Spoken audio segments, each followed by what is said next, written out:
It's a pleasure to be here today representing JBS Five Rivers Cattle Feeding and talk about our approach to sustainability and some of the things that we've put in place.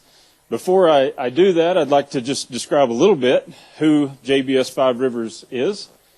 We have 12 feed yards, 11 of which are located in the United States. You can see mainly located in the central plains of the Texas Panhandle, Oklahoma Panhandle, southwest Kansas, southeast Colorado, a couple of feed yards in the north central part of Colorado, just north of Denver, located at Greeley. And then out west, we've got a feed yard at Yuma, Arizona, and one at Malta, Idaho. The newest member of the JBS Five Rivers feed yard family is our feed yard at Brooks, Alberta. And that's a 75,000 head feed yard that we've had for a couple of years now.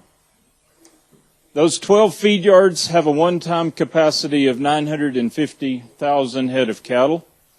We have approximately 750 employees that work at the feed yards and at our corporate office in Greeley. That makes us the largest cattle feeding company in the world. JBS is the largest protein company in the world, so it should become apparent rather quickly why we are interested in sustainability of the beef industry. And we have devoted so much time and effort to help the industry define sustainability and get the principles and processes in place that hopefully will drive sustainability throughout the beef industry. So I'd like to tell you just a little bit about myself, hopefully to shed a little light on the processes and approach that we've taken. I grew up in the Texas Panhandle on a small family diversified grain farm livestock operation. I went to West Texas A&M to get my bachelor's degree. I went on to the University of Tennessee and got my master's degree in beef cattle production and management. I have a real passion for agriculture, especially the livestock industry, and specifically the beef cattle industry. I wanted to be in this business. So my first real job out of college was with Texas Cattle Feeders Association. I was working there when the first environmental permit for a feed yard came out with all these regulations that we did not understand. We did not know why that all of these environmental rules were being put on feed yards. And it fell my lot in life to find out why. So the science part of me, I went to the universities, I went to USDA, sat down with researchers and scientists, and we dug into it. And we developed environmentally sound systems, designs for beef cattle feed yards, not just to meet the regulations. They do meet the regulations, but they're also very protective of the environment. My next job was to then make sure that the feed yards within our membership applied those principles, had those designs implemented, and ensure the environmental soundness and compliance of the beef industry in the Texas, Oklahoma, and New Mexico areas. I was with TCFA for 6 years, and then I went to work for Continental Grain Company. That's the predecessor organization of now then JBS Five Rivers Cattle Feeding. And my job there was to do the same thing. We went through every feed yard, one feed yard at a time. We assured that the runoff was collected in retention ponds that were properly lined. We didn't have seepage to groundwater.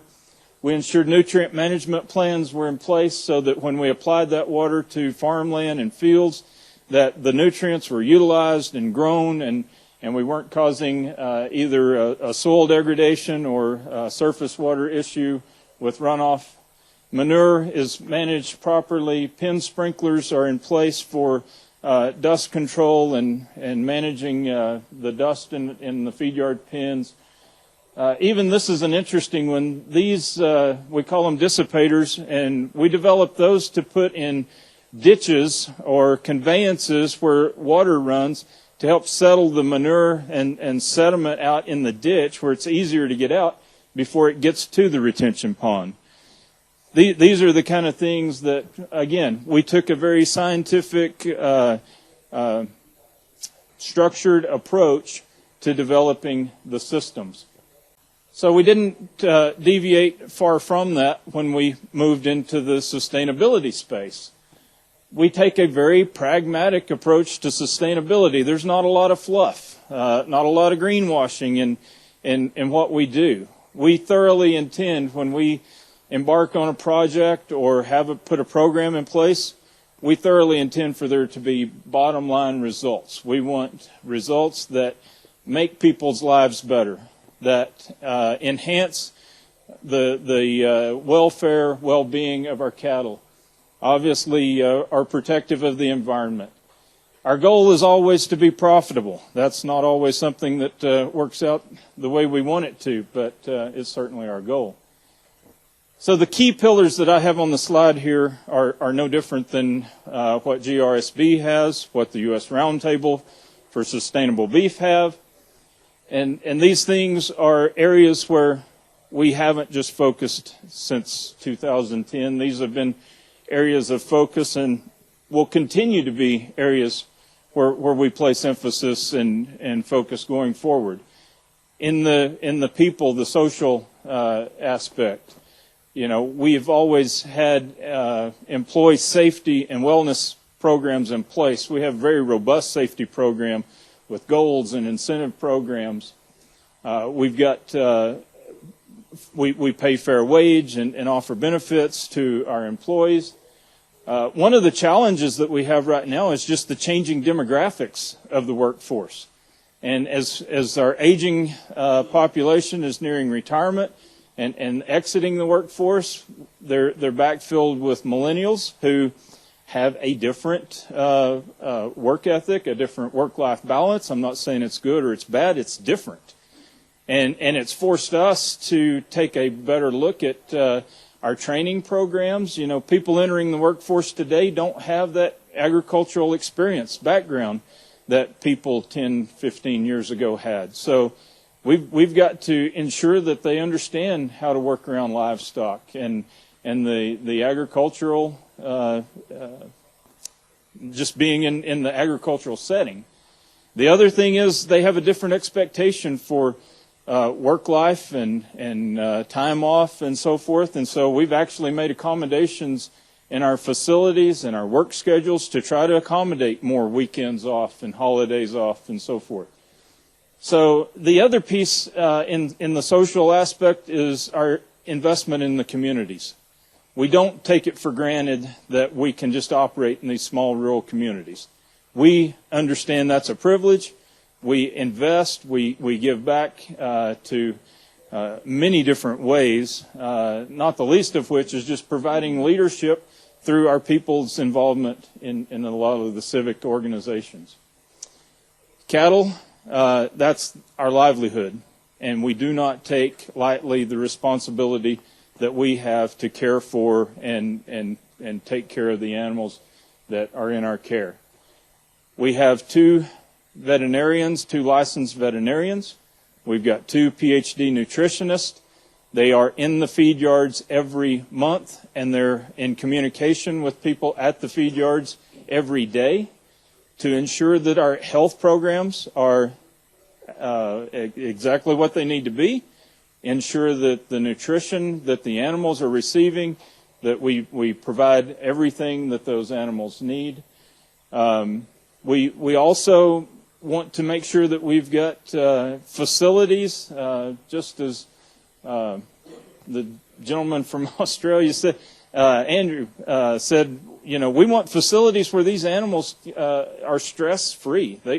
We want these cattle to be comfortable and in an environment where they are comfortable. Environmental is another area where we want to ensure that we have clean water. And we do that through the retention ponds where we collect and capture all the runoff that falls on a feed yard. We have nutrient management plans to ensure that water is managed properly. We want to ensure conservation of water. We understand what a precious resource that is, and in our part of the world, it's definitely a finite resource. And so conservation programs are a key. We have some recycling systems that we're just getting established, and I think there's a lot of future there. Air, I already mentioned the dust control that we have through sprinkler systems, manure management, just managing the nutrients that are generated on the feed yard. Profitability is another area where we can't apologize for profitability. That's something that is just as integral a part of sustainability as any of the other pillars. And that's something that also we've really struggled with over the last couple of years. So a lot of things go into that, a lot of issues surround that, but it's a concern, and it's a concern when major cattle feeding companies like Western Feedlots here in Canada are shutting down and not able to continue.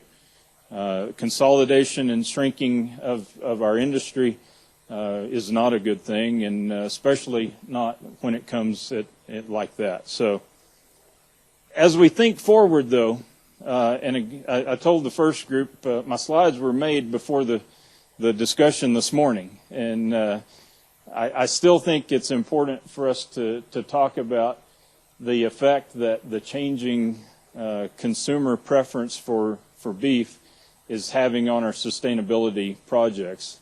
You know, the increased demand for natural and organic and grass-fed, all of those free programs have an impact on our sustainability, and they increase our sustainability challenge by limiting efficiencies and increasing the land and water and feed required to produce that beef.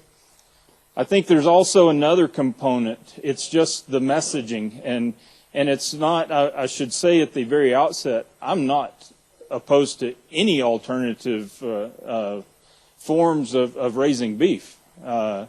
I think what we have to do is be honest about what those programs really mean, and the impression or the impression that they are more environmentally friendly or more healthy or more safe or those kind of things, I think is where we have to be really careful.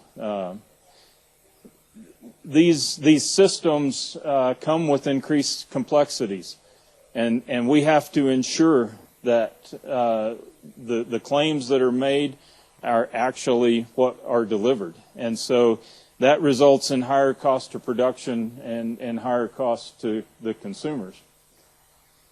I feel like I have some credibility to speak in this space because our company in one feed yard produces on the left-hand side the Swift 1855 brand, which is our upper two-thirds choice commodity conventional program, and the Aspen Ridge natural beef program. Again, both of these programs are in one feed yard, and we know that the cattle in the conventional program use less water, less land, less feed, by virtue of the improved efficiencies, have less greenhouse gas emissions, and I would submit that have increased animal welfare over the Aspen Ridge program, where you have increased consumer preference. Consumers are asking for this product. You have a market that accepts the producers, and they're economic drivers because consumers are willing to pay for this product. Now, the question is the perception equal to reality? And I don't think that's always the case. Like I said, if we're not upfront and we don't define accurately the difference in what customers are getting. So the final slide that I want to talk about, this is the results of the beef checkoff, U.S. beef checkoff life cycle assessment of the entire U.S. beef industry. This was released in 2013. but it represents production data from 2005 to 2011. If you'll remember, the first informal meeting of this global roundtable body was in 2010. So the results that are shown on the slide occurred before this was a focus of the industry, or before it was something that we were intent about. What you see here is in every category there's been reductions. And I think that speaks to the nature of our business and our producers. We have always been about efficiency. We've always been about continuous improvement. And I think this is a good slide to say going forward, I think we will still be successful. I mean, there are some areas here where there's large gains that we may not see repeat kind of improvements. But I think going forward, our industry is going to be on this continuous improvement journey, just because it's who we are and it's what we do.